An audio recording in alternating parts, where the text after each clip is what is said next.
Yes, better. Let's just do this really quickly because I can't be asked, and I've got to get to the airport in a little bit anyway. I said this was going to be a lucky jersey, right? And, well, I'm being that way. Has it? I'm being lucky. I bought this for myself. Can I have my money back?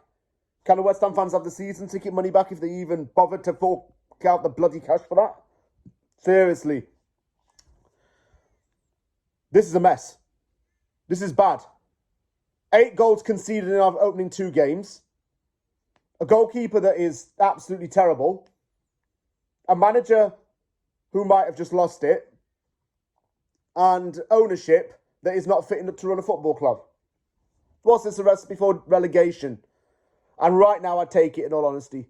It finished West Ham United 1, Chelsea 5 at the London Stadium. Let's not lash out. Let's not be like Claret and Booze and lash out. Let's not be like other YouTube channels and lash out. Let's just keep calm and composed. Anybody wants to get mad with me, bring it on. That's all I'm saying. Pretty much an unchanged team. Hermanson in goal. Redemption time, as far as he was concerned. Juve and Wan-Bissaka as full-backs. Aguerd, Kilman and JCT as the centre-backs. Ward-Prowse, Soucek as the midfield pair with nothing going on in that middle. Paquetá as a 10 with Bowen and Fulkrug as a strike force. Palmer came off in the warm-up due to an injury. Esteval had to start instead. That got West Ham fans rubbing their hands a little bit like Birdman, you know what I'm saying? Thinking, oh yeah, we might actually have a chance here.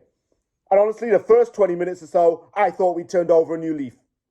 Paquetá with an absolute worldie to open the score. But then Chelsea equalised through Pedro. It was crap defending. I just want to remind you that all of those defenders combined cost over £100 million. And they're all around the same age. The only one out of those centre-backs that I can't go into too harshly is Aguerd. Because I think he looks a little bit different, somewhat under Potter. Kilman does not warrant being worth £40 million. Lopetegui decided that he'd be worth that much and asked the club to buy him. Todibo still has a lot of errors in him. And then you've got Mavropanos, who's public enemy #1 in our centre-back core because he was crap last season. Would you put him in right now, though? Yeah, probably. Fulkrug got us ahead, and it was 2-1, but it was offside because of Todibo. And that was a bugger, because if that had standard, it could have been a different outcome. But I'm not saying it's as an excuse. 2-1 came when Neto fired home. What is Hermanson doing? This guy has conceded 8 goals in 2 games, and 7 of those came from within deep inside the box. The guy's as tall as me. He conceded shit tons for Leicester last season. Who was the one who was pushing for him to sign? Maybe John Victor should have got on the plane and come to us.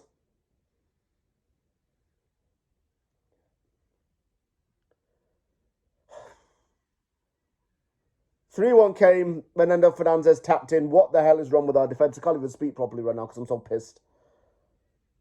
Just toothless. It reminded me of Bilic in the late stages of the 2017 calendar year. Just toothless and no defending. Then the substitutions that came later on in the game made no sense. Why was Wan-Bissaka allowed to stay on for the whole game when Wan-Bissaka was largely at fault for the goals going in? Why was Ward-Prowse allowed to stay on?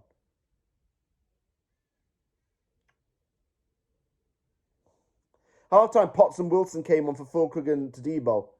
Potts was being thrown right into the deep end in a worst possible time. Enzo hit over and cut through West Ham so easily. And it was just way too easy for Chelsea. And that's all it was. 4-1 came with Caicedo. This was bullshit. Hermanson punches it, like flaps it straight to bloody Caicedo. You know, flapping it. You know, like he's a bloody dog getting its tummy tickled. Shalabal tapped him in close range. It was 5-1. This guy can just go back to Denmark, seriously. Or go back to Leicester. Get our money back for him. Areola is not great either, by the way. But at least he doesn't do shit like that.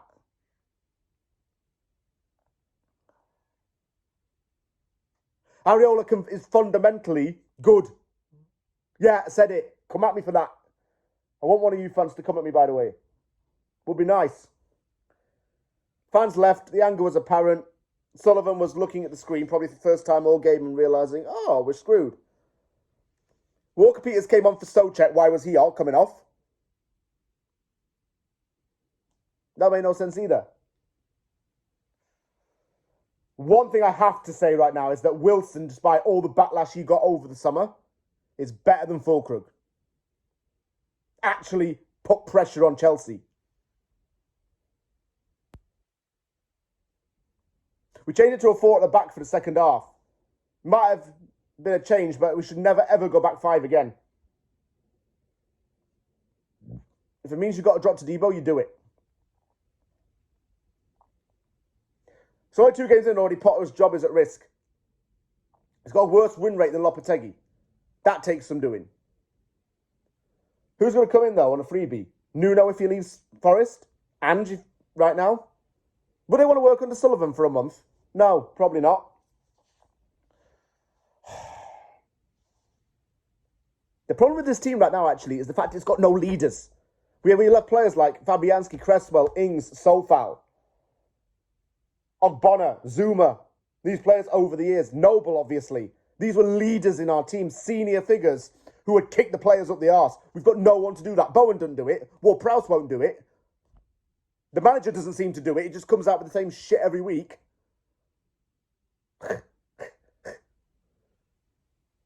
Maybe we need to go down. Maybe West Ham needs to get relegated. And then maybe we can clear everything out. If relegation meant that Sullivan sold the club, great. But don't just sell it to your son, Sullivan. Because it's not a family business. We're not in it for life.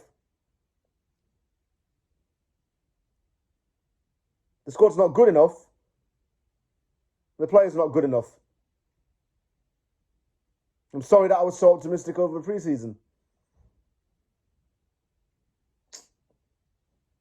We've got to act now for 10 days. We've got to get 4 players in. 2 centre-backs, 2 midfielders. We need 2 tall defenders who can head the ball and be aggressive on old school, like Dawson was. Like Matthew Upson was back in the day. Not just techie defenders.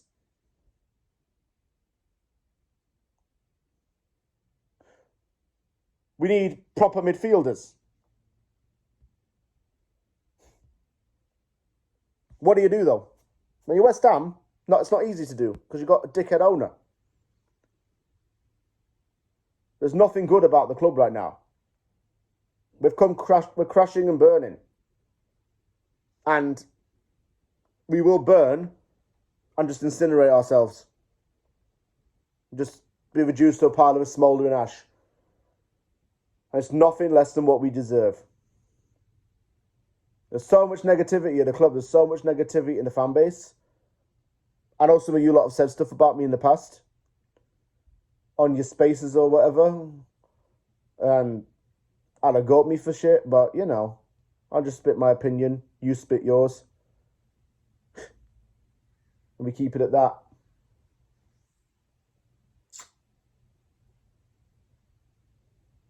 I'm 2 games in, I'm already done. I don't know why. Sullivan, if you prove to me you give a fuck in the next 10 days and sign 4 players, do it. Forest got 4 deals done in the same day. It's doable. Just do something. Someone.